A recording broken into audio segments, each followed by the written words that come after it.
салады, кеңес соғыс салады. Қалмақты бөлді тоғызды, біреуінен қайтарды.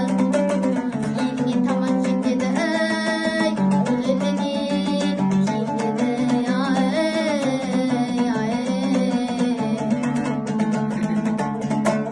Әлқиса, сонда Сұлтан Керім Қалмақтың 10 батырының 9-ын өлтіріп, біреуін кейін қайтарды. Öyle.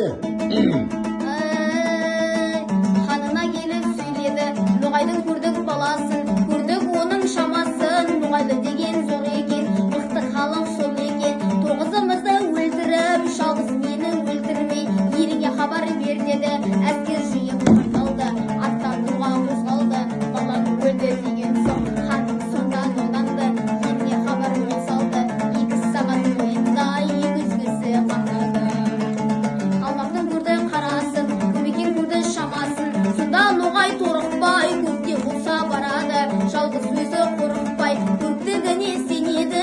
Қоршап қалмақ келеді, үстіне киген бедемше, ақсұңын қолға алып, қозғалды батыр жолданды. Неше күндей соғысты, қалмақтың алып қаласын, қалмақтың көріп қарасын. Әлқиса, сөйтіп Ноғай батыры жауға тайсалмай шабуыл жасап, қалмақтың қаһарлы қолын күйретіп, елдің айбарын асырады.